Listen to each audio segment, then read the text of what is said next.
నమస్తే friends, welcome to స్ఫూర్తి news. Kalwakurthy రాజకీయాలకు సంబంధించి దశరథ్ నాయక్ తెలియని వ్యక్తి అంటూ లేరు. కల్వకుర్తి రాజకీయాల్లో తనకంటూ ఒక ప్రత్యేక ప్రస్థానాన్ని కొనసాగిస్తూ ఈ ప్రాంత ప్రజలకు తన వంతుగా సేవ చేసేందుకు కృతనిశ్చయంతో పనిచేయడం జరుగుతుంది. చారిటబుల్ ట్రస్ట్ ఏర్పాటుతో పాటు ఒకవైపు రాజకీయాలు, మరోవైపు విద్యార్థుల జీవితాల్లో వెలుగులు నింపడం కాకుండా గిరిజనుల బతుకుల్లో మెరుగైన వెలుగులు నింపే క్రమంలో దశరథ్ నాయక్ క్రియాశీలక పాత్ర పోషించడం జరుగుతుంది. అన్నతో ప్రస్తుతం అంతా ఉన్నారు. అయితే అన్న నమస్తే అన్న, ప్రస్తుతం అంటే తెలంగాణ రాష్ట్రం ఏర్పడిన తర్వాత కేసీఆర్ 2 దఫాలు టీఆర్ఎస్ పార్టీకి సంబంధించిన అధినేతగా, ముఖ్యమంత్రిగా బాధ్యతలు నిర్వహించడం జరిగింది. అయితే అంటే ఈ పరిణామ క్రమంలో, ఇప్పుడు మారిన పరిస్థితుల క్రమంలో టీఆర్ఎస్ పార్టీ పని అయిపోయిందనే కోణంలో ఒకవైపు బీజేపీ, మరోవైపు కాంగ్రెస్ పార్టీకి సంబంధించిన నాయకులు పేర్కొనడం జరుగుతుంది. దీని గురించి మీరేమంటారు అన్న? ఇప్పుడు ఏదైతే తెలంగాణ రాష్ట్రానికి సాధించిందే కేసీఆర్ గారు. కేసీఆర్ తెలంగాణనే కేసీఆర్. అలాంటి వ్యక్తికి పని అయిపోయిందని చెప్పడము, బీఆర్ఎస్ పార్టీ పని అయిందని చెప్పడము అది పొరపాటు. వాళ్ళకు అవగాహన లేక చెప్తారు. ఇప్పటికీ బీజేపీ కూడా దాదాపుగా భారతదేశంలో మరి బీజేపీ పార్టీ పెట్టి కూడా దాదాపుగా 40 సంవత్సరాలు దాదాపుగా పూర్తి కాబోతుంది. మరి 40 సంవత్సరాల నుంచి కూడా ఈ తెలంగాణ రాష్ట్రం ఏర్పడి ఒక 12 సంవత్సరాలు అవుతుంది. కానీ ఈ తెలంగాణ రాష్ట్రంలో కావచ్చు, ఉమ్మడి ఆంధ్రప్రదేశ్లో ఎప్పుడు కూడా అధికారంలోకి బీజేపీ రాలేదు. ఏదైతే కాంగ్రెస్ పార్టీది మేము చెప్పవలసినటువంటి అవసరం లేదు. కాంగ్రెస్ పార్టీ అధికారంలోకి వచ్చి ఒక 18 నెలలు అవుతుంది. మరి 18 నెలల్లో ఏదైతే ఇచ్చినటువంటి హామీలు కావచ్చు, లేకపోతే ఆయన 6 గ్యారెంటీలు చెప్పి ప్రజలను మాయమాటలు చెప్పి మోసం చేసినటువంటి కాంగ్రెస్ వాళ్ళకు కావచ్చు, లేకపోతే ఎప్పుడు అధికారంలో రాని బీజేపీ వాళ్ళకు కావచ్చు, వాళ్ళ మాటలకు ప్రజలు నమ్మవలసినటువంటి అవసరం లేదు. మళ్ళీ బీఆర్ఎస్ పార్టీ కావాలి, కేసీఆర్ రావాలని చెప్పి తెలంగాణ రాష్ట్రంలో ఉన్నటువంటి 4 కోట్ల మంది కూడా ప్రతిరోజు కేసీఆర్ గురించే మాట్లాడుకోవడం జరుగుతుంది. ఖచ్చితంగా మళ్ళీ ఈ తెలంగాణ రాష్ట్రంలో కేసీఆర్ ప్రభుత్వం రాబోతుంది. అది 100% ఈరోజు ఎలక్షన్లో పెట్టినప్పటికీ కూడా ఈరోజు 100 సీట్లు బీఆర్ఎస్ పార్టీ గెలవడానికి కార్యకర్తలతో పాటు ప్రజలు కూడా కసి మీద ఉన్నారని చెప్పి మేము తెలియజేస్తున్నాం. అన్న, అంటే దేశానికి స్వతంత్రం వచ్చినప్పటి నుంచి కానీ, లేదంటే తెలంగాణ రాష్ట్రం ఏర్పడ్డ తర్వాత కానీ, సమైక్య ఆంధ్రప్రదేశ్లో కానీ ఎక్కడ ఏ రాష్ట్రంలో ఏ పార్టీ ప్రవేశపెట్టిన విధంగా కేసీఆర్ అనేక సంక్షేమ పథకాలు ప్రవేశపెట్టడం జరిగింది. ఇన్ని సంక్షేమ పథకాలు ప్రవేశపెట్టిన 2023 అసెంబ్లీ ఎన్నికల్లో ఎందుకు అన్న టీఆర్ఎస్ పార్టీకి సంబంధించిన అభ్యర్థులు ఓడిపోవడం జరిగింది? అంటే ఇన్ని సంక్షేమ పథకాలు ప్రవేశపెట్టిన టీఆర్ఎస్ పార్టీ ఓడిపోవడానికి కారణం అభ్యర్థుల ఎంపిక సరిగా లేకపోవడమా, లేదంటే ఈ సంక్షేమ పథకాలు ప్రజల్ని ఆకట్టుకోలేకపోవడమా? అయితే తెలంగాణ రాష్ట్రము ఏర్పాటు అయిన తర్వాత తెలంగాణ రాష్ట్రంలో ఏది కూడా లేదు. ఏదైతే ఐటీ కావచ్చు, లేకపోతే రోడ్లు కావచ్చు, భవనాలు కావచ్చు, ఏవి కూడా లేదు. ఏదైతే తెలంగాణ రాష్ట్రాన్ని ఏర్పాటు చేసుకొని తొలి ముఖ్యమంత్రి అయినటువంటి కేసీఆర్ గారు మరి ఎక్కడో ఉన్నటువంటి తెలంగాణ ప్రాంతాన్ని, తెలంగాణ రాష్ట్రాన్ని భారతదేశంలోనే నంబర్ 1 రాష్ట్రంగా తీర్చిదిద్దడం జరిగింది. మరి అదేవిధంగా తెలంగాణ రాష్ట్రంలో ఉన్నటువంటి ప్రజలకు కూడా మారుమూల తాండాలు కావచ్చు, మారుమూల గ్రామాలు కావచ్చు, కనీసము మంచినీటి సౌకర్యం కూడా లేని సమయంలో మరి తెలంగాణ రాష్ట్రాన్ని ఏర్పాటు చేసుకొని ప్రతి తాండాకు, ప్రతి గ్రామానికి కూడా కృష్ణానది నుంచి కూడా మంచినీరు ఇవ్వడం జరిగింది. అదేవిధంగా అనేక సంక్షేమ కార్యక్రమాలు కూడా తీసుకురావడం జరిగింది. ప్రతి ఒక్కరికి కూడా, ప్రతి ఇంటికి కూడా కేసీఆర్కు సంబంధించినటువంటి సంక్షేమ కార్యక్రమం, కేసీఆర్కి సంబంధించినటువంటి ప్రభుత్వం యొక్క కార్యక్రమాలు ప్రతి ఒక్క ఇంటికి కూడా అందడం జరిగింది. కానీ పొరపాటున ఏం జరిగిందంటే ఎంపిక అనేది కాదు, అభ్యర్థుల ఎంపిక అనేది కాదు. కానీ కేసీఆర్ గారు 2000 ఇస్తుండు, కేసీఆర్ గారు దళిత బంధు 10 లక్షలు మాత్రమే ఇస్తుండు, కేసీఆర్ గారు రైతు బంధు 5,000 మాత్రమే ఇస్తుండు, కేసీఆర్ గారు 2,000 పింఛన్ మాత్రమే ఇస్తుండు, వికలాంగులకు 3,000 మాత్రమే ఇస్తుండు. ఆ విధంగా ఏదైతే ఈ తెలంగాణ రాష్ట్రంలో ఈ కాంగ్రెస్ ప్రభుత్వం ఏర్పాటు చేసుకున్నటువంటి ముఖ్యమంత్రి గారు ఏదైతే ఆడపిల్లలకు స్కూటీలు ఇస్తామని చెప్పి, ఏదైతే కళ్యాణ లక్ష్మి ద్వారా 1,00,000 రూపాయలతో పాటు తులం బంగారం ఇస్తామని చెప్పి అనేక మాయా మాటలు చెప్పి ప్రజలను మభ్యపెట్టి ప్రజలను మోసం చేసి ఓట్లు వేయించుకొని ఈరోజు రేవంత్ రెడ్డి గారు ఆ చలామణి అవుతుండ్రు. మరి ఆ విధంగా మోసపోయారు జనం. కానీ కేసీఆర్ ఇక్కడ కూడా పొరపాటు చేసుకోలేదు, కేసీఆర్ అభ్యర్థులు కూడా ఇక్కడ కూడా పొరపాటు చేసుకోలేదని చెప్పి మేము భావిస్తున్నాం. 2023 అసెంబ్లీ ఎన్నికల్లో టీఆర్ఎస్ పార్టీ అనేది ఓడిపోవడం జరిగింది. పార్లమెంట్ ఎన్నికల్లో 0కు పరిమితమైంది. ఈ లోకల్ ఎలక్షన్లో ప్రభావం ఏ విధంగా ఉండబోతుందన్న టీఆర్ఎస్ పార్టీకి ప్రజల నుంచి ఏ విధంగా మద్దతు ఉందా, లేదంటే పార్లమెంట్ ఎన్నికల మాదిరే పార్టీకి వ్యతిరేక పవనాలు ఏమన్నా వీచే అవకాశం ఉందా? మీరు గ్రౌండ్ లెవెల్ ప్రజలతో మమేకమై అనునిత్యం తిరుగుతారు కాబట్టి ప్రజల్లో నుంచి మీకు ఏ విధమైన స్పందన అనేది వస్తుందన్న? అయితే ఏదైతే అసెంబ్లీ ఎన్నికల్లో ఓడిపోయినామో అయితే దాన్ని తదుపరి ఒక 6 నెలల్లో పార్లమెంటు ఎన్నికలు జరిగినాయి. పార్లమెంట్ ఎన్నికలు జరిగినప్పుడు కూడా సేమ్ 6 నెలల్లో జనానికి ఏమీ మార్పు రాలేదు. జనంలోకి ఏదైతే తెలంగాణ రాష్ట్రంలో రేవంత్ రెడ్డి పరిపాలన గురించి అర్థం కాలేదు. ఏదైతే హామీలు ఇచ్చిందో హామీలు ఖచ్చితంగా నెరవేరుస్తుంది కదా, కనీసం ఒక సంవత్సరం అన్న చూతాము అని చెప్పి ఏం చేసిరంటే మళ్ళీ నమ్మి కొంతమంది కాంగ్రెస్కు, కొంతమంది బీజేపీకి ఓట్లు వేయడం జరిగింది. అదేవిధంగా ఏదైతే ఇప్పుడు ప్రభుత్వం ఏర్పాటు చేసుకున్నటువంటి రేవంత్ రెడ్డి గారు ఉన్నారో, మరి బీజేపీ 8 సీట్లకి పరిమితమైనటువంటి బీజేపీ మన అసెంబ్లీ స్థానాలు, మరి పార్లమెంట్ స్థానాలు కూడా 8 గెలవడం జరిగింది. అయితే ఇక్కడ నరేంద్ర మోడీ యొక్క ప్రభావం రావడం జరిగింది. ఇక్కడ సగం సీట్లు 8 సీట్లు అసెంబ్లీ స్థానాలు గెలిచినటువంటి బీజేపీ 8 పార్లమెంటు స్థానాలు గెలిచినప్పుడు ఇంకా రేవంత్ రెడ్డికి పెద్దగా ఏం ప్రభావితం చేయలేదు, పార్టీ చేయలేదు, రేవంత్ రెడ్డి కూడా ప్రభావితం చేయలేదు. ఇప్పుడు స్థానిక ఎన్నికల్లో బీజేపీ ఏం చేసింది, కాంగ్రెస్ ఏం చేసింది అనేది కూడా ప్రజలు గమనిస్తున్నారు. ఏదైతే దాదాపుగా 18 నెలలు అయింది. మరి 18 నెలల నుంచి కనీసము ఒక ఆడపిల్లకు ఒక స్కూటీ కూడా ఇవ్వలేదు, ఒక ఆడపిల్ల పెళ్లికి ఒక తులం బంగారం కూడా ఇవ్వలేదు, ఏది కూడా చేయలేదు. ఒక ఫ్రీ బస్సు మాత్రమే పెట్టిరు. ఆ ఫ్రీ బస్సులో కూడా అనేక సార్లు ఆడోళ్ళు కొట్టుకోవడం జరుగుతుంది, అనేక సార్లు ఆడోళ్ళు కూడా రోడ్లపైన బస్సులు ఆపుతలేరని చెప్పి తిట్టుకోవడం జరుగుతుంది.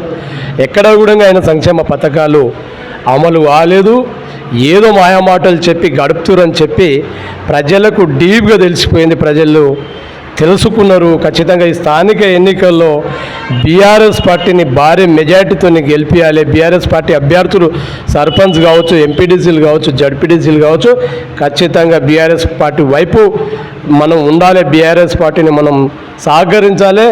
బీఆర్ఎస్ పార్టీని స్థానిక ఎన్నికల్లో గెలిపిస్తే కనీసం ఈ విధంగా రేవంత్ రెడ్డికి చెంపపెట్టులాగా అవుతుందని చెప్పి ప్రజలు గమనిస్తున్నారు. ఖచ్చితంగా 100% మా మండలంలో కావచ్చు, మా కాన్స్టిట్యూన్సీలో కావచ్చు, తెలంగాణ రాష్ట్రంలో కూడా బీఆర్ఎస్ పార్టీ స్థానిక సంస్థలలో ఖచ్చితంగా గెలుస్తుంది, గెలిచి తీరుతుంది. తెలంగాణ ఉద్యమ సమయంలో కేసీఆర్ పదే చెప్పడం జరిగిందన్న, తెలంగాణ రాష్ట్రం ఏర్పడితే దళితులను ముఖ్యమంత్రి చేస్తామని, దళితులకు 3 ఎకరాల భూమి, అదేవిధంగా గిరిజనులకు కూడా 3 ఎకరాల భూమి ఇస్తామని చెప్పడం జరిగింది. కానీ తెలంగాణ రాష్ట్రం ఏర్పడిన తర్వాత కేవలం ఇంటి పాలనతో అప్పుల కుప్పగా మార్చడం తెలంగాణ రాష్ట్రాన్ని అంటూ ఒకవైపు బీజేపీ, మరోవైపు కాంగ్రెస్ పార్టీ పేర్కొనడం జరుగుతుంది. స్థానిక సంస్థల ఎన్నికల్లో కూడా ఎఫెక్ట్ ఖచ్చితంగా ఉంటుంది. కేసీఆర్ని క్షమించే ప్రసక్తే లేదని కొనలో వాళ్ళు గ్రామీణ స్థాయిలో ప్రచారం చేసుకోవడం జరుగుతుంది. అయితే దళిత బంధు కావచ్చు, బీసీ బంధు, మైనార్టీ బంధువులు కూడా టీఆర్ఎస్ పార్టీకి లాస్ చేయడం జరిగిందని కొనలో వాళ్ళు పేర్కొనడం జరుగుతుంది. కేవలం టీఆర్ఎస్ పార్టీ కార్యకర్తలు మాత్రమే పంచుకోవడం జరిగిందని ప్రచారం చేయడం జరుగుతుంది. అయితే ఇప్పుడు కాంగ్రెస్ పార్టీ అధికారంలోకి వచ్చిందన్న, ఇప్పుడు రాజీవ్ యువ వికాసం కావచ్చు, ఇందిరమ్మ ఇండ్ల పంపిణీ కావచ్చు, ఏ విధంగా పారదర్శకంగా జరుగుతుందో, అర్హులకు అందుతున్నట్లు మీకు ఏమైనా సమాచారం వస్తుందన్న? ఇప్పుడు టీఆర్ఎస్ కానీ ఇతర పార్టీలకు సంబంధించిన వాళ్ళ లబ్ధిదారులు, నిరుపేదలు ఉంటే అర్హులైన వాళ్ళకు అవి వస్తున్నాయి అన్నట్టు మీకు అనిపిస్తుందన్న? ఇప్పుడు ఏదైతే ఉద్యమ కాలంలో కేసీఆర్ గారు చెప్పినటువంటి మాటల కంటే ఇంకా ఎక్కువ చేసి చూపించింది. ఏదైతే ఆయన ఉద్యమాలు చేసినప్పుడు తెలంగాణ రాష్ట్రం సాధించుకోవాలి, ఖచ్చితంగా తెలంగాణ రాష్ట్రాన్ని సాధించుకొని మన తెలంగాణ ప్రాంతాన్ని మనం అభివృద్ధి చేసుకోవాలనే కోణంలో ఆయన ఉద్యమాలు చేసి మరి తెలంగాణ రాష్ట్రాన్ని సాధించుకోవడం జరిగింది.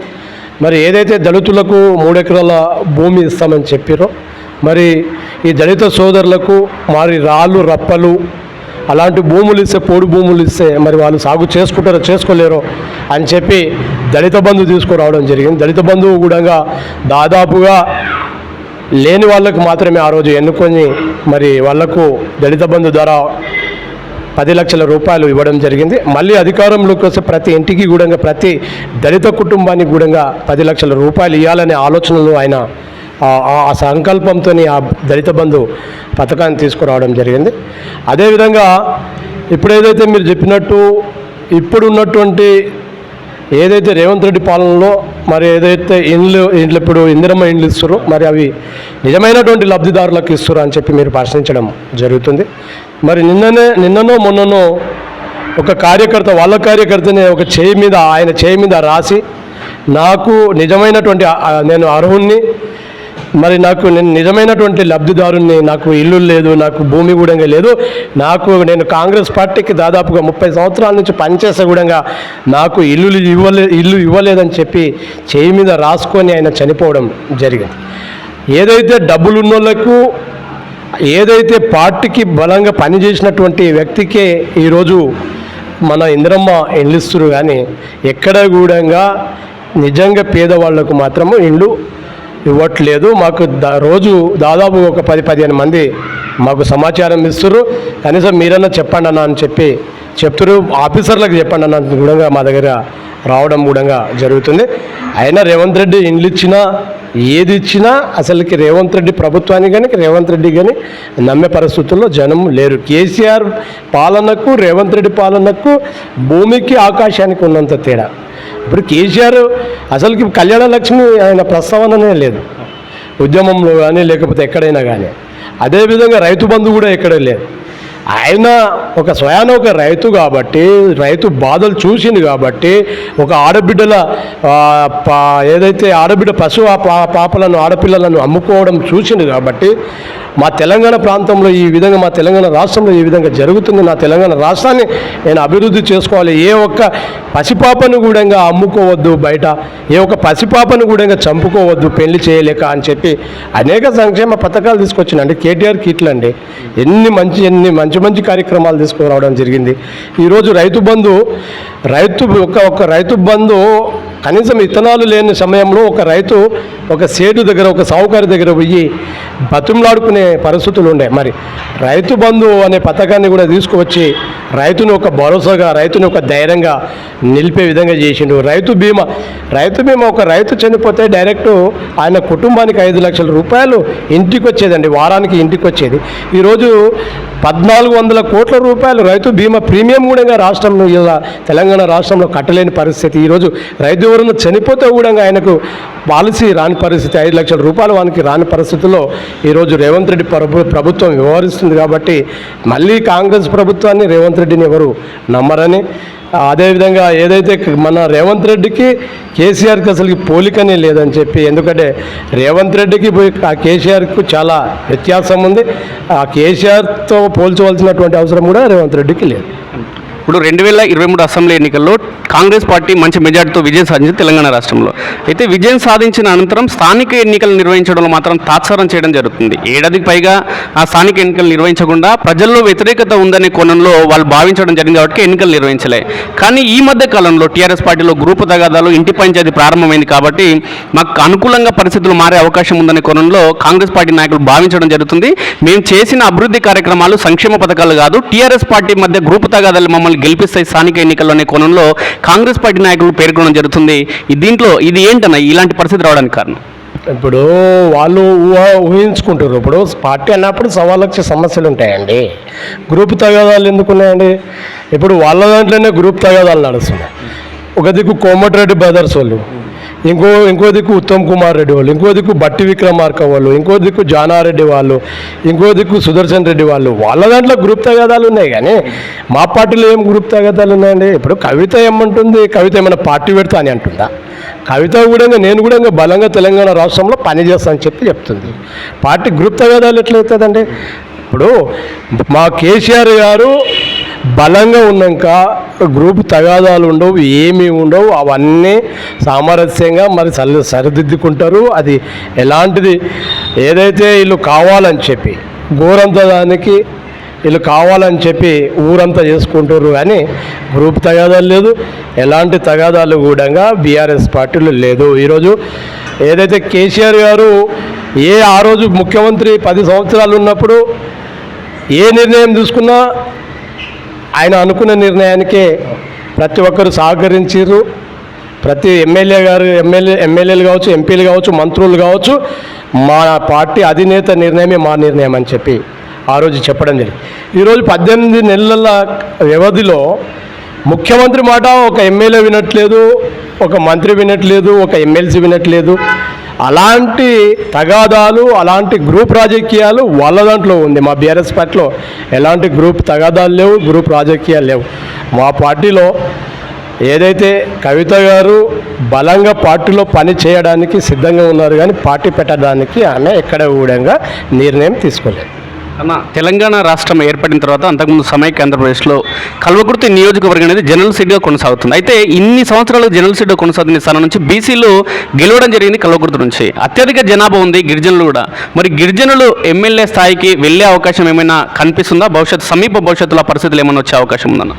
అంటే రేపు బహుశా మళ్ళీ బైఫర్కేషన్ ఏమన్నా అవకాశం ఉంటే 2006లో ఏదైతే కేంద్ర ప్రభుత్వము పార్లమెంట్ స్థానాలు అదేవిధంగా అసెంబ్లీ స్థానాలు పెంచాలని చూస్తుందో, మరి అలాంటి సందర్భంలో ఉమ్మడి పాలమూరు జిల్లా కావచ్చు, ఉమ్మడి రంగారెడ్డి జిల్లాలో మరి కల్వకుర్తి ప్రాంతంలోనే లంబాడి సోదరులు బంజారా తాండాలు ఎక్కువ ఉన్నాయి.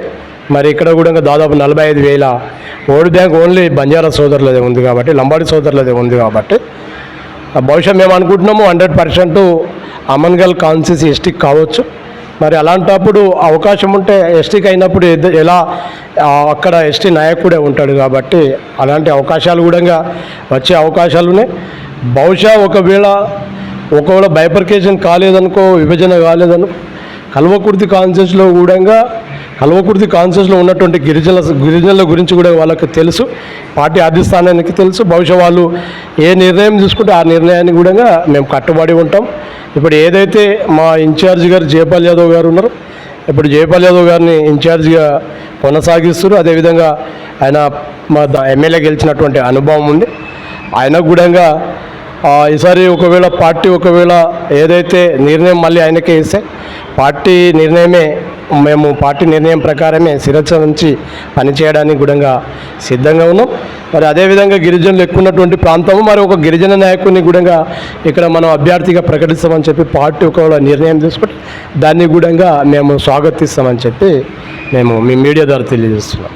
దశరథ్ నాయక్ ఒక మామూలు కుటుంబం నుంచి, మధ్యతరగతి పేద కుటుంబం నుంచి వచ్చి ఇప్పుడు అంటే అంచెలంచెలుగా స్వయం కృషితో ఎదిగి అనేక మంది పేద కుటుంబాలకు ఈరోజు సాయం చేయడం జరుగుతుంది. అది విద్య కోసం కావచ్చు, వైద్యం కోసం కావచ్చు, పెళ్లిళ్ళ కోసం కావచ్చు, ఆపదలు ఉన్న ప్రతి ఒక్కరికి. అంటే ఒక పేదింటి తల్లిదండ్రులకు ఒక కొడుగ్గా వాళ్ళకి ఆరోగ్య సమస్యల పరిష్కారం కోసం కావచ్చు, ఒక పేదింటి ఆడపడుచుకి అన్నగా వ్యవహరిస్తూ ఆమె పెళ్లి ఖర్చులు కావచ్చు, ఒక పేదింటి పిల్లలకి ఒక అన్నగా, ఒక పెద్దన్నగా వ్యవహరిస్తూ వాళ్ళ చదువుల కోసం ఇంత సేవా కార్యక్రమాలు చేయడానికి లక్షల కోట్లాది రూపాయలు వెచ్చించి ఇంత సేవా కార్యక్రమాలు చేయడానికి ఏంటన్నా మీకు స్ఫూర్తి? అయితే మా పెద్ద కుమారుడు రాధాకృష్ణ అనివార్య కారణాల వల్ల చనిపోవడం జరిగింది. కాబట్టి మా బాబు చిరస్థాయిలో పేరు నిలిచాలని చెప్పి మా బాబు కూడా ఎప్పుడు మాలో ఉండాలని చెప్పి, పేరు ఉండాలని చెప్పి మరి మా బాబు పేరు మీద మేము రాధాకృష్ణ మెమోరియల్ చారిటబుల్ ట్రస్ట్ ఏర్పాటు చేసుకోవడం జరిగింది. మరి ఏదైతే ఇప్పుడు చేస్తున్నటువంటి సేవలు, పేదవాళ్ళకు చేస్తున్నటువంటి సేవలు, ఆ సేవలు, ఆ బాధలు అంతకుముందు మేము కూడా భరించినాం కాబట్టి, ఆ బాధలు మేము చూసినాం కాబట్టి, ఆ బాధలను మేము తట్టుకున్నాం కాబట్టి, అలాంటి బాధల్లో ఉన్నటువంటి వాళ్ళను మేము ఆదుకోవాలి. ఎంతో అంతో సంపాదించిన దాంట్లో ఏదైతే ఒక 100 రూపాయలు సంపాదించామనుకో, ఆ 100 రూపాయలు 80% మనము పేద ప్రజలకు ఖర్చు చేయాలనే ఆలోచనలో మరి ట్రస్ట్ పెట్టడం జరిగింది. ట్రస్ట్ పెట్టి కూడా దాదాపుగా 5 సంవత్సరాలు కావస్తుంది. మరి ఈ 5 సంవత్సరాల నుంచి కూడా అనేక కార్యక్రమాలు, ఒకటి నిత్య అన్నదాన కార్యక్రమం పెట్టాము, దాదాపు 4 సంవత్సరాలు కావస్తుంది. అదేవిధంగా కోవిడ్ సమయంలో ఎన్నో లక్షల రూపాయలు కూడా ఖర్చు పెట్టడం జరిగింది. అదేవిధంగా ఏదైతే ఎవరన్నా పేదవాడు చనిపోతే కూడా వాళ్ళ కుటుంబానికి ఒక 5,000 రూపాయల చొప్పున దాదాపు ఒక 2000 మందికి, ఇప్పటికీ 2000 మందికి ఇవ్వడం జరిగింది. అదేవిధంగా ఎవరైనా పేదవాళ్ళు పెళ్లి చేసుకుంటే వాళ్ళకు కూడా ఒక 20,000 రూపాయలు, 21,000 రూపాయలు పట్టు శారీ వాళ్ళకు ఇవ్వడం జరిగింది. అనేక కార్యక్రమాలు కూడా విద్యకు కావచ్చు, లేకపోతే వైద్యానికి కావచ్చు, మా దగ్గర వస్తే మా ట్రస్ట్ ద్వారా ఇంతో అంతో వాళ్ళకు ఇచ్చి, వాళ్ళకి ఇంత న్యాయం జరగకున్నా కానీ ఇంతో అంతో మా సహకారం ఉంటుందని చెప్పి ఈ రాధాకృష్ణ చారిటబుల్ ట్రస్ట్ను ఏర్పాటు చేసి మరి దాదాపు ఈ 5 సంవత్సరాల నుంచి నడిపిస్తున్నాం.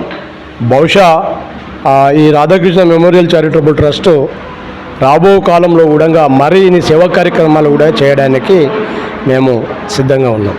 అన్న, ప్రధానంగా అంటే ఎవరికైనా ఒక గోల్ అని ఉంటుంది. కొన్ని ఏళ్లకు మీరు రాజకీయాలు చేయడం జరుగుతుంది, ప్రజల్లో కలిసి మమేకం కావడం జరుగుతుంది. ఒక స్పష్టమైన దశరథ్ నాయక్ ప్రత్యేకంగా ఈ గోల్ ఉందని అంటే మీరు ఏ గోల్ ఉందని చెప్పగలుగుతారన్న? ఒక ఎమ్మెల్యే స్థాయికి వెళ్ళాలా, లేదంటే అంతకు మించి స్థాయికి వెళ్ళాలనే కోణంలో ప్రతి ఒక్కరికి ఒక గోల్ ఉంటేనే కదా ఎవరైనా టార్గెట్ రీచ్ అవుతారు. మీకంటూ ఒక గోల్, ఆ గోల్ ఎప్పుడు రీచ్ అయ్యే అవకాశం ఉంది? ఆ గోల్ని ఎప్పటివరకు మీరు టార్గెట్ పెట్టుకున్నారు? అయితే వాస్తవంగా చెప్పాలంటే గోల్ అనేది నాకు ఇప్పుడు జడ్పీటీసీ కూడా నేను ఒక గోల్తో రాలేదు, సింగిల్ విండో చైర్మన్గా కూడా ఒక గోల్తో రాలేదు, ఒక డైరెక్టర్ గెలిచినప్పుడు కూడా నేను గోల్తో రాలేదు, ఒక వార్డు మెంబర్గా ఏకగ్రీయంగా అయినప్పుడు కూడా నేను ఏదో గోల్ పెట్టుకొని రాలేదు.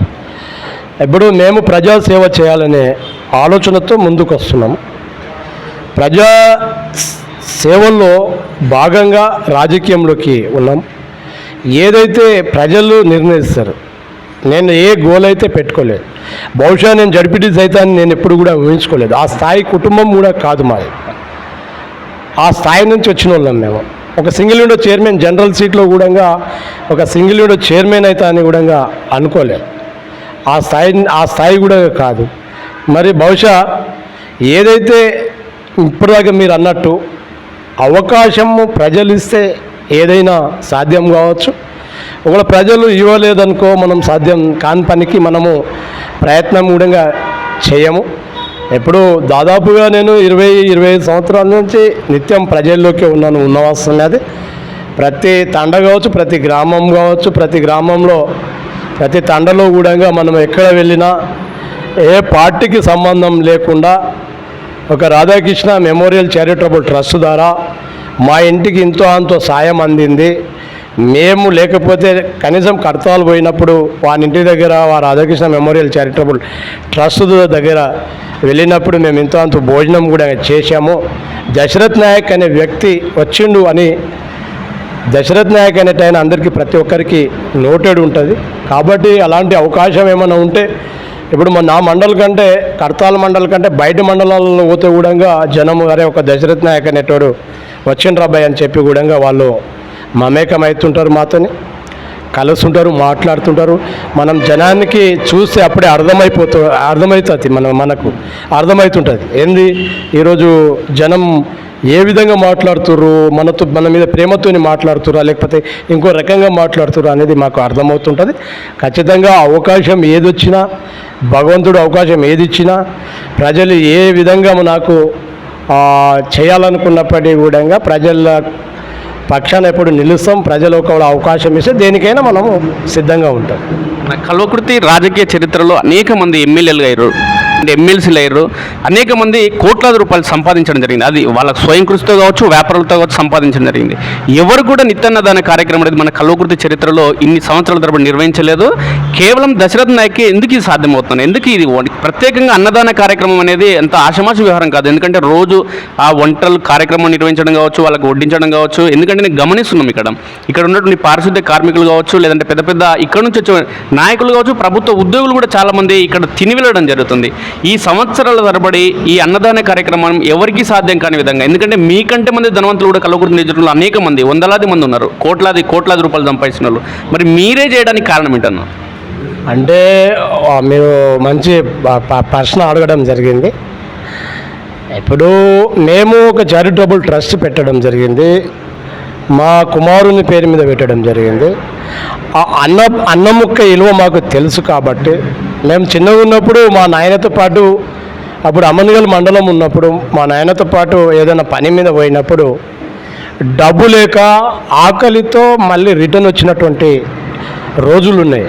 పొద్దున 9 గంటలకు పోతే మళ్ళీ సాయంత్రం 6-7 గంటల వరకు మా డాడీ దగ్గర మా నాయన దగ్గర డబ్బులు లేక ఆకలితో వచ్చినటువంటి రోజులు ఉన్నాయి. కాబట్టి అలాంటి వాళ్ళు కర్తాల్ మండల కేంద్రంలో ఎవరు వచ్చినా, పేదవాళ్ళు ఎవరు వచ్చినా, ఆకలి ఈరోజు మనకు ఆకలి అవుతుంది, మన దగ్గర డబ్బులు లేదు, ఎట్లా చేతాము. ఇప్పుడు హోటల్లో పోతే దాదాపు ఒక 100 రూపాయలు ఇస్తేనే హోటల్లో అన్నం పెడతారు. కాబట్టి ఆ 100 రూపాయలు లేని వాళ్ళు కూడా ఇక్కడికి వస్తుంటారు. కాబట్టి అలాంటి వాళ్ళు పేదవాళ్ళు రిటర్న్ పోకుండా, ఆకలితో పోకుండా మా తమ్ముడు దశరథ్ నాయక్ ఉన్నాడు, రాధాకృష్ణ మెమోరియల్ చారిటబుల్ ట్రస్ట్ ద్వారా ఆడ పోతే మనకు అన్నము దొరుకుతుంది అనే ఆలోచనలో మేము నిత్య అన్నదాన కార్యక్రమం పెట్టడం జరిగింది. మేము 100 కోట్లు ఉన్నోళ్ళం కాదు, 1000 కోట్లు ఉన్నోళ్ళం కాదు. ఏదో మేము సంపాదించే డబ్బుల్లో ఒక 10 రూపాయలు సంపాదిస్తే దాంట్లో 8 రూపాయలు ప్రజలకు మాత్రమే ఉపయోగిస్తున్నాం. ఉన్నవాసనే అది కూడా ఇక్కడ ఉన్నటువంటి మా ప్రజలకు తెలుసు, నాతో పాటు ఉన్నటువంటి నాయకులకు తెలుసు, అందరికీ తెలుసు, మీ మీడియా వాళ్ళకు కూడా తెలిసి ఉంటుంది. ఇక్కడ మా దగ్గర దాదాపుగా నిత్యము రోజుకు 100-150 మంది, ఒక్కోసారి 200-300 మంది కూడా భోజనానికి వస్తుంటారు. ఎంతమంది వచ్చినప్పటికీ కూడా మేము ఇక్కడ భోజనం లేదు అనకుండా వాళ్లకు భోజనము ఏర్పాటు చేస్తాము. భోజనం ఒకవేళ మంది ఎక్కువైతే కూడా భోజనం అయిపోతే మళ్ళీ ఇంకోసారి కూడా వాళ్ళకు వండి పెట్టే మాస్టర్ కూడా రెడీ ఉంటారు. కాబట్టి నిత్యము 1 గంట 1 నుంచి 4 గంటల వరకు కూడా మన దగ్గర భోజనాలు చేస్తూనే ఉంటారు. ఇప్పుడు భోజనాలు ఇప్పుడు దాకా 100 కోట్లు ఉన్నోళ్ళు చేయలేదు, మరి మీరెందుకు చేస్తున్నారంటే ఆ భోజనం యొక్క విలువ తెలుసు. కాబట్టి భోజనంతో భోజనం లేక మేము ఇబ్బందులు పడ్డాం, తినలేక ఇబ్బంది పడ్డాం. కాబట్టి ఇలాంటి ఇబ్బందులు ఎవరు పడవద్దని చెప్పి ఆలోచనలో ఈ నిత్య అన్నదాన కార్యక్రమాన్ని మేము ఏర్పాటు చేసినాం. ఇక కొంతమంది చాలామంది కూడా అనేక సేవా కార్యక్రమాలు చేశారు, కొంతమంది చేస్తున్నారు, కొంతమంది మానేసి ఇది మనకెందుకు అని చెప్పి కొన్ని రాజకీయం కోసమే కొంతమంది సేవా కార్యక్రమాలు చేస్తాం. కానీ మేము రాజకీయం కోసం చేయట్లేదు. ఆ బాధలు మేము భరించినాము. కాబట్టి అలాంటి బాధలు ఎవరు పేదవాళ్ళు పడవద్దనే ఆలోచనలో ఈ సేవా కార్యక్రమాలు మేము చేయడం జరుగుతుంది. మీరు కష్టించిన డబ్బులో 80% ఈ సమాజం కోసం ఖచ్చితంగా ఖర్చు చేయడం జరుగుతుందని మీరు చెప్పడం జరుగుతుంది, సూటిగా స్పష్టంగా చెప్పడం జరుగుతుంది. అయితే మీరు కష్టపడ్డ డబ్బు అయినప్పటికీ మీ కుటుంబ సభ్యుల నుంచి ఏ విధంగా అనుమతి కావచ్చు, మద్దతుగా లభిస్తుందని. ఎందుకంటే ప్రతి ఒక్కరు కూడా సంపాదించిన డబ్బు అనేది తమ తరతరాలకు వాళ్ళు అనుభవించే విధంగా ఉండాలి, ఇంకా ఉన్నదానికంటే రెట్టింపు చేసుకోవాలి, డబ్బు కావచ్చు, ఆస్తులు కావచ్చు అనే కోణంలో ఆలోచన చేస్తారు ప్రతి ఒక్క కుటుంబం. మంచి లక్షణం, సహజ లక్షణం ఉన్నది. మీ కుటుంబం నుంచి మీకు ఏ విధంగా సపోర్ట్ అనేది అందుతుందన్న? ఇప్పుడు మా కుటుంబం నుంచి నాకు మంచి సపోర్ట్ ఉన్నందుకే ఈ ట్రస్ట్ నడుస్తుంది. గతంలో కూడా ఒక ప్రోగ్రాం పెట్టినప్పుడు స్పష్టంగా చెప్పడం జరిగింది. మా కుటుంబంలో ఇప్పుడు ఉన్నది ఒక కొడుకు, మాకు భార్య. కాబట్టి మాకు డబ్బు మీద పెద్ద ఆశ లేదు, మా వాళ్ళకు కూడా పెద్ద డబ్బు మీద ఆశ లేదు. ఒకవేళ మా ఇంట్లో డబ్బు లేని సందర్భంలో ఏమైనా కార్యక్రమాలు వచ్చినాయనుకో, పెళ్లి కార్యక్రమాలు కావచ్చు, లేకపోతే చావుల కార్యక్రమాలు కావచ్చు, లేకపోతే ఇంకేమైనా కార్యక్రమాలు ఉంటే ఏదైతే స్వయాన నిజం చెప్తున్నా మేము అబద్ధం మాట్లాడడం మాకు అవసరం కూడా లేదు. ఏదైతే మా భార్య బంగారం ఉంటుందో బంగారంతో సహా కూడా ఇలా కుదబెట్టి వాళ్ళకి ఇచ్చిరా, అదేవిధంగా ట్రస్ట్ మాత్రం ఎక్కడ కూడా మనం ఆపవద్దు. ఏది ఉన్నప్పటికీ కూడా మనం జీవితం మనం బతుకున్న రోజులు ట్రస్ట్ని నడిపించాలి. ఈ బంగారం ఉంది కుదబెట్టి ఆ కార్యక్రమాన్ని మాత్రం ఆపకు, ఆ కార్యక్రమాన్ని మాత్రం కొనసాగించమని చెప్పి చెప్తారు. మా చిన్నబాబు కూడా 100% ఆయన కూడా చదువుకున్నాడు కాబట్టి ఆయనకు కూడా అర్థమవుతుంటుంది. సమాజంలో సమాజ సేవే మనకు మాధవ సేవ అన్నట్టు ఏదైతే సమాజంలో సేవకున్నటువంటి గుర్తింపు ఇంకా దేనికి ఉంటుందండి. ఇప్పుడు నేను పోతే ఇప్పుడు 100 కోట్లు ఉన్నోళ్ళు కర్తాల్లో కూడా ఉన్నారు. ఇప్పుడు నేను ఇక్కడ నుంచి కర్తాల నుంచి కల్వకుర్తి వరకు పోతే 100 మంది నమస్కారం పెడతారు, 100 మంది స్వాగతిస్తారు. ఇప్పుడు 100 కోటీశ్వరుని ఎవడు స్వాగతిస్తాడు, ఎవడు నమస్కారాలు పెడతారండి. కాబట్టి ఆ గౌరవము దక్కించుకోవాలి, మా కుటుంబానికి కూడా గౌరవం రావాలి, మాకు కూడా పేరు రావాలి. మేము కూడా ఈ మానవ జన్మ ఖచ్చితంగా భగవంతుడు మనము 100 సంవత్సరాలు బతుకుతాం అనేది లేదు ఈ భూమి మీద. ఉన్నన్ని రోజులు ఉన్నా సరే ఈ పేద ప్రజలకు సేవ చేయాలనే ఆలోచనలో మా వాళ్ళు ఎప్పుడు మా భార్య కావచ్చు మా బాబు కూడా చెప్తూ ఉంటారు. 100% మేము ఎక్కడ కూడా డబ్బులు దాచుకునే దాఖలాలు లేవు, దాచుకోము కూడా. ఖచ్చితంగా మా భార్య సపోర్టు మా బాబు సపోర్ట్తోనే ఈ మెమోరియల్ చారిటబుల్ ట్రస్ట్ ముందుకు సాగుతుంది. అన్న, ప్రధానంగా అంటే 2-3 కార్యక్రమాలు నేను నేరుగా చూడడం జరిగింది. మీ బాబుకు సంబంధించిన కార్యక్రమాలు నిర్వహిస్తే అంటే మీ బాబుకు సంబంధించిన కార్యక్రమాలు నిర్వహించిన అక్కడ కూడా ప్రతిక్షణం పేదల కోసమే. పేదల కోసం ఇంకేదైనా కొత్త పథకం అంటే కొత్త అంశాన్ని తెరపైకి తీసుకురావాలి, వాళ్ళకి ఇంకా మరింత సేవ చేయాలనే కోణంలో మీరు ఆలోచించడం జరుగుతుంది. అంటే ఈ పేదింటి పిల్లలే ఈరోజు మీ కొడుకు రూపంలో చూసుకోవడం జరుగుతుందన్న. ఎందుకంటే మీతో పాటు మీ సతీమణి కూడా కార్యక్రమంలో పాల్గొని కన్నింటి పరిమితమైంది పలు సందర్భాల్లో. దీనికి సంబంధించి పేద ప్రజలే మీ పిల్లలుగా మీరు భావించడం జరుగుతుంది. అందులో భాగంగానే పేదింటి ఆడపిల్లలకి ఈ ఆర్థిక సాయం కావచ్చు, లేదంటే పట్టుచీర పంపిణీ కావచ్చు, లేదంటే వృద్ధులకి అవసరమైన వైద్య సేవలు కావచ్చు, లేదంటే చదువుకునే పిల్లలకి వాళ్ళకు చేయూత అందించడం తదితర కార్యక్రమాలు నిర్వహించడం జరుగుతుందన్న. అయితే మళ్ళీ వాస్తవంగా మీరు చెప్పింది ఏంటంటే ఈ చేసిన కార్యక్రమాలు మనం పక్కకు పెడితే కొత్త కార్యక్రమాలు కూడా తీసుకురావాలనేది ఆలోచన ఉంది.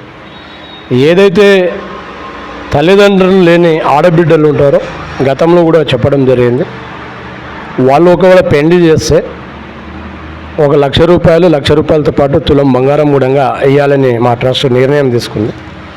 తల్లిదండ్రులు లేని ఆడపిల్ల ఎవరైనా ఉంటే, అదేవిధంగా తల్లిదండ్రులు లేని పిల్లలు ఎవరైనా ఉంటే పై చదువులకు కూడా ఎంత ఖర్చు అయినా సరే, ఎంత డబ్బు అయినా సరే పెట్టుకోవడానికి కూడా మా ట్రస్ట్ ఆలోచన ఉంది. అదేవిధంగా ఇప్పుడు ఏదైతే ఇందిరమ్మ ఇండ్లు అని చెప్పి చెప్తారో, మరి నిజమైనటువంటి లబ్ధిదారునికి ఒకవేళ ఈ ఇందిరమ్మ ఇండ్ల ద్వారా ఇల్లు రాకపోతే కూడా మనము మొత్తం ఐడెంటిఫై చేసి మండలంలో వాళ్ళకు కూడా ఇల్లు నిర్మించాలని చెప్పి ఆలోచన తీసుకుంటున్నాం.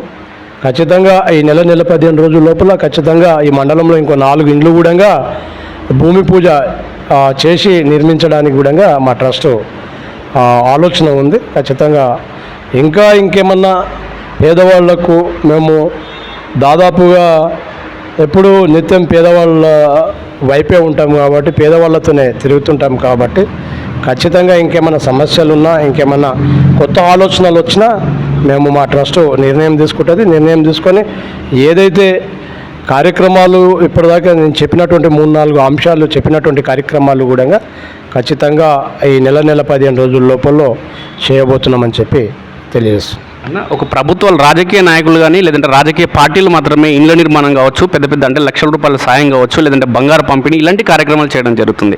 అవి కూడా ఎన్నికల సమయంలో మాత్రమే మేనిఫెస్టోలో పొందుపరిచి అధికారంలోకి వచ్చిన తర్వాత అది ఏ పార్టీ కానీ మర్చిపోవడం జరుగుతుంది. సాధారణంగా అంటే సగానికి పైగా హామీలను మర్చిపోవడం జరుగుతుంది. కానీ మీరు ఎన్నికల లేదు, మీకు సందర్భం లేదు, లేదంటే పోటీ లేదు, ఒక నాయకుడు ఇవన్నీ అంశాలు పక్కన పెడితే అనునిత్యం ప్రజల్లో ఉంటూ ప్రజల కోసం పనిచేసే మీరు ఈ ఇళ్ల నిర్మాణం చేపట్టడం అంత ఆషామాషి వ్యవహారం కాదు. ఒక ఇంటి నిర్మాణం చేపట్టాలంటే లక్షల రూపాయలు ఖర్చు అవుతుంది. ఇలాంటి పెద్ద సాహసాలు చేయడానికి ఏంటన్నా మీరు అంటే ఇండ్ల నిర్మాణం కూడా చేపట్టడానికి కారణం? ఇప్పుడు గతంలో కూడా చెప్పామండి, ఆ బాధ అనేది మాకు తెలుసని. ఒక ఇల్లు కూడా మేము ముద్యంలో నిర్మించడం జరిగింది. దాదాపుగా 10 లక్షల రూపాయలు ఖర్చు వచ్చింది అలాంటి ఆ ఇల్లు నిర్మించడానికి.